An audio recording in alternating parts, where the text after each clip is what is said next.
Hello மக்களே, எல்லாத்துக்கும் வணக்கம். இன்னைக்கு நம்ம கவின் சில்வர் ஜுவல்லரியில் இயரிங் கலெக்ஷன்ஸ் தான் பார்க்க போகிறோம். இப்போ நான் காதில் போட்டிருக்க தோடு வந்து பார்த்தீங்கன்னா கவரிங்கும் இல்லை, தங்கமும் இல்லை, அருமையாக உங்களுக்காகவே வெள்ளித்தோடில் கோல்டு பிளேட்டட் பண்ணி அது கோல்டாக மாற்றிருக்கோம்.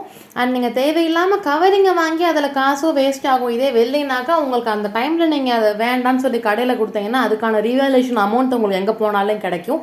அண்ட் செகண்ட், எல்லாத்துக்கும் எந்த டவுட் வரும்னு பார்த்தீங்கன்னா வெள்ளியெல்லாம் விலை ஜாஸ்தியாக இருக்கும், இதில் நாங்கள் கவரிங்கே வாங்கிடுவோம் அப்படின்னு ஒரு சில பேர் நினைப்பீங்க. நம்ம கடையில் அவ்வளோ ஜாஸ்தியெல்லாம் எதுவுமே இல்லை. ஜஸ்ட் ஸ்டார்டிங் ப்ரைஸ் வந்து பார்த்தீங்கன்னா 450லேருந்து உங்களுக்கு சில்வர் இயரிங்ஸ் எல்லாம் கிடைக்கும். அண்ட் அதுவும் வந்து பார்த்தீங்கன்னா உங்களுக்கு வெள்ளியில் வேணும் அப்படின்னாலும் பியூர் சில்வர்லேயுமே நம்மக்கிட்ட இந்த மாதிரி ஜிம்கா கலெக்ஷன்ஸும் நிறையா மாடல்ஸ் இருக்குது. இல்லைங்க எனக்கு கோல்டு பிளேட்டர் பண்ணி பார்க்குறதுக்கு கொஞ்சம் கோல்டு மாதிரி இருக்கணும் அப்படின்னாலும் இந்த மாதிரி நம்மக்கிட்ட ஏகப்பட்ட கலெக்ஷன்ஸ் இருக்குது. உங்களுக்கு ஏதாவது வேணும்னா ஸ்க்ரீனில் இருக்க நம்பருக்கு கால் பண்ணி அங்கே ஆர்டர் ப்ளேஸ் பண்ணிக்கோங்க. அண்ட் சில்வர் பிளேட்டர்லேயே முறுக்கு செயின் எல்லாம் நம்மக்கிட்ட இருக்குது. அதெல்லாம் பார்க்கணுமா பேஜ் இருக்கோம், ஃபாலோ பண்ணிக்கோங்க.